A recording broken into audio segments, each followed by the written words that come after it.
తెలంగాణ రాష్ట్రంలో బీఆర్ఎస్ పార్టీకి చెందిన ఇద్దరు శాసన మండలి సభ్యులు స్టేషన్ గన్పూర్ నుంచి కడియం శ్రీహరి, అలాగే హుజూరాబాద్ నుంచి పాడి కౌశిక్ రెడ్డి ఇద్దరు శాసన మండలి సభ్యులు. వీళ్ళిద్దరూ కూడా గతంలో శాసనసభ్యుల కోటా నుంచి ఎమ్మెల్సీగా ఎన్నికయ్యారు. వాళ్ళు ఎమ్మెల్యేగా గెలిచిన తర్వాత 6 డిసెంబర్ వాళ్ళ ఎమ్మెల్సీ పదవికి రాజీనామా చేశారు. అంటే తెలంగాణ రాష్ట్ర శాసన మండలిలో 2 సీట్లు ఖాళీ అయ్యాయి. ఈ 2 సీట్లు ఖాళీ అయిన తర్వాత కేంద్ర ఎన్నికల కమిషన్ ఎమ్మెల్యేల నుంచి ఈ 2 సీట్లను నింపవలసిందిగా నోటిఫికేషన్ ఇచ్చింది. ఇక్కడ ఒక విచిత్రమైన విషయం బయటపడింది. ఈ 2 కలిపి ఎన్నికలకు నోటిఫికేషన్ ఇవ్వలేదు, విడివిడిగా నోటిఫికేషన్ ఇచ్చారు. ఎన్నిక కూడా విడివిడిగా జరుగుతుంది. బ్యాలెట్ బాక్సులు కూడా విడివిడిగా ఉంటాయి. 2 కలిపి నోటిఫికేషన్ ఇచ్చి ఒకే బ్యాలెట్ బాక్సులో అందరు ఎమ్మెల్యేలు ఓటు వేయాలంటే 1 సీటు కాంగ్రెస్కి 1 సీటు బీఆర్ఎస్కి వచ్చేది. ఎప్పుడైతే నోటిఫికేషన్లు విడిగా ఇచ్చారు, ఎలక్షన్ విడిగా జరుగుతుంది. ఎలక్షన్ బాక్సులు వేరే ఉంటాయి. దీనివల్ల బీఆర్ఎస్ తీవ్రంగా నష్టపోతూ ఉంది. 2 కలిపి నోటిఫికేషన్ ఇచ్చిన పక్షంలో కాంగ్రెస్ పార్టీకి 1 ఎమ్మెల్సీ, బీఆర్ఎస్ పార్టీకి 1 ఎమ్మెల్సీ వస్తుంది. ఎమ్మెల్సీ అవ్వాలంటే కలిపి పోటీ చేస్తే 40 మంది ఎమ్మెల్యేలు ఉంటే 1 సీట్ వస్తుంది. మూలిగే నక్క మీద తాటిపండు పడిన చందాన, గోరు చుట్టుపై రోకలిపోటనే చందాన, అసలే ఓడిపోయాము, అధికారం కోల్పోయామని విషాద గీతాలు పాడుకుంటున్న బీఆర్ఎస్ కారు పార్టీకి ఇది కూడా తీవ్రమైన షాకు గురి చేసింది. ఇద్దరు ఎమ్మెల్యేల నుంచే ఎన్నికయ్యారు, ఇద్దరు ఒకే రోజు రాజీనామా చేశారు. ఇద్దరికీ కూడా టర్ము నవంబర్ 27 వరకే ఉంది. ఎందుకు ఇట్లా 2 విడిగా నోటిఫికేషన్లు ఇవ్వటము, విడిగా ఎన్నిక జరగటం? విడిగా ఎన్నిక జరిగితే 2 కాంగ్రెస్ పార్టీ కైవసం అయిపోతాయి. 2 చోట్ల కూడా వాళ్ళకుండే 64 మంది ఓట్లేస్తారు, 2 చోట్ల వాళ్ళే గెలుస్తారు. ఇక ఎలాగో ఎంఐఎం, బీజేపీ పార్టీ పోటీకి పెట్టరు, బీఆర్ఎస్ పార్టీ పోటీకి పెట్టినా 2 డబ్బాల్లో ఓట్లు 64 పడతాయి, వీళ్ళ 39 పడతాయి. పోన్లే 39కి అదనంగా ఎంఐఎం ఓట్లు 7, 39 7 46, వాళ్ళది 64 లెక్క పెడతారు, 64 గెలిచినట్టుగా ప్రకటిస్తారు. దీనికి న్యాయ పోరాటం చేయాలని బీఆర్ఎస్ పార్టీ సంకల్పిస్తున్నా కేంద్ర ఎన్నికల కమిషన్ స్పష్టత ఇచ్చింది.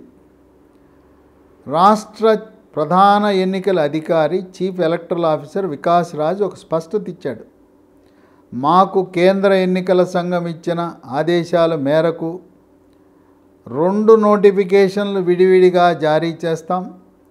ఎన్నిక వేరే జరుగుతుంది, వేరే డబ్బాల్లో మీరు ఓట్లు వేయవలసి ఉంటుంది అని చెప్పి శాసనసభ కార్యదర్శికి, శాసన మండలి కార్యదర్శికి కూడా ఆదేశాలు ఇచ్చారు. అయినా బీఆర్ఎస్ పార్టీ న్యాయ పోరాటం చేద్దాం అంటే దానికి కేంద్ర ఎన్నికల కమిషన్ స్పష్టత ఇచ్చింది. ఇది మీకోసం ఈరోజు ఏదో పెట్టిన కొత్త నిబంధన కాదు. గత కొన్ని సంవత్సరాలుగా కేంద్ర ఎన్నికల కమిషన్ వివిధ రాష్ట్రాలలో ఏ సాంప్రదాయాన్ని, ఏ నియమ నిబంధనలు పాటిస్తుందో అదే ఇక్కడ అమలు చేస్తున్నాం. మీకోసమేమీ మేము నియమ నిబంధనలు మార్చలేదు.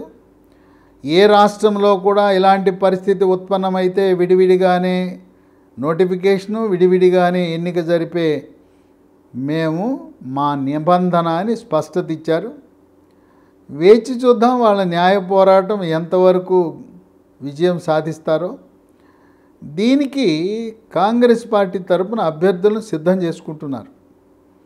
ఇప్పుడు వాళ్ళకి ఆనందం కలిగే అంశం 2, గతంలో 1 అనుకున్నారు, ఇప్పుడు 2 వచ్చినాయి. 1 మైనారిటీ అభ్యర్థికి ఇవ్వాలని కోరుకుంటున్నారు. దాంట్లో షబ్బీర్ అలీ మొదటి పేరు.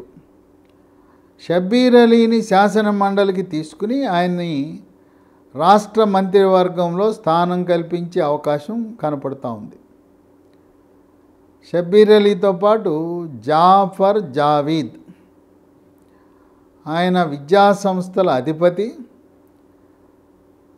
ధనికుడు, కుబేరుడు, కోటీశ్వరుడు, ఆర్థిక వనరులు సమకూర్చడంలో సిద్ధాస్తుడు. అందువల్ల ఎన్నికలకు సిద్ధమవుతున్నప్పుడు ఆర్థిక వనరులు కూడా చాలా ముఖ్యం కనుక అలాంటి కుబేరులను కూడా ప్రోత్సహించడం అనేది కాంగ్రెస్ పార్టీకి ఆనవాయితీనే.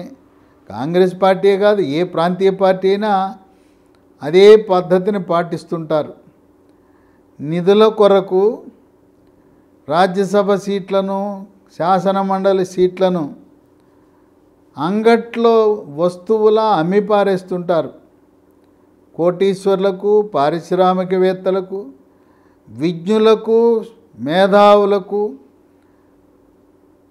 విద్యావంతులకు ఇవ్వాల్సిన ఎగువ సభ, పేరుకి ఎగువ సభ, అక్కడ ఈ ప్రాంతీయ పార్టీలన్నీ కూడా ఎమ్మెల్సీ సీట్లు, రాజ్యసభ సీట్లు అమ్మేస్తుంటాయి. 1 సీటు ముస్లింకి ఇస్తే 2వ సీట్ని బీసీ సామాజిక వర్గానికి చెందిన మహేష్ గౌడ్, ఆయన వర్కింగ్ ప్రెసిడెంటు, ముందు నుంచి కూడా విధేయతతో హైకమాండ్ చెప్పినవన్నీ పాటిస్తూ వచ్చాడు. ఆయన పేరు పరిశీలనలో ఉంది. ఆయనతో పాటు రెడ్డి సామాజిక వర్గం నుంచి మాజీ మంత్రి, సీనియర్ నాయకుడు, మరి హైకమాండ్ ఆదేశించగానే వనపర్తిలో ప్రకటించిన తర్వాత కూడా తను ఉపసంహరించుకున్న జి చిన్నారెడ్డి, ఆయన్ని కూడా శాసన మండలికి ప్రతిపాదిస్తున్నారు. ఆయనతో పాటు రాహుల్ గాంధీకి పాదయాత్రలో, భారత్ జోడో యాత్రలో బాగా జోడీ కుదిరింది. జోడో యాత్రలో రాహుల్ గాంధీకి, జగ్గారెడ్డికి జోడీ కుదిరింది. జగ్గారెడ్డి యొక్క ఆయన వస్త్రధారణ, ఆయన గడ్డము, ఆయన భాష, ఆయన శైలి రాహుల్ గాంధీకి బాగా నచ్చాడు. అందువల్ల జగ్గారెడ్డి పేరు రాహుల్ గాంధీ ఆయనకి ఇవ్వాలి, మెదక్ ఆయన సంగారెడ్డి ఆయనకి ఇవ్వాలని ఆయనే చెప్పే అవకాశం ఉంది కనుక రాష్ట్ర నాయకత్వం వద్దన్నా రాహుల్ గాంధీ నోటి నుంచి జగ్గారెడ్డి పేరు వచ్చినా ఆశ్చర్యం లేదు. ఇంకో విషయం ఏంటంటే, జగ్గారెడ్డిని మెదక్ నియోజకవర్గంలో కాంగ్రెస్ పార్టీ తరపున పోటీకి పెట్టాలనే ఆలోచన ఉంది. మరి శాసన మండలికి కూడా ఆయన పేరు ప్రతిపాదిస్తారేమో. ఈ శాసన మండలి ఎన్నికలు జనవరి నెలాఖరు లోపల పూర్తి చేయాలి. విడివిడిగా నోటిఫికేషన్ లేచి 2 కూడా కాంగ్రెస్ పార్టీ 2 శాసన మండలి స్థానాలను తమ ఖాతాలో వేసుకునే పరిస్థితి ఉత్పన్నమైనది.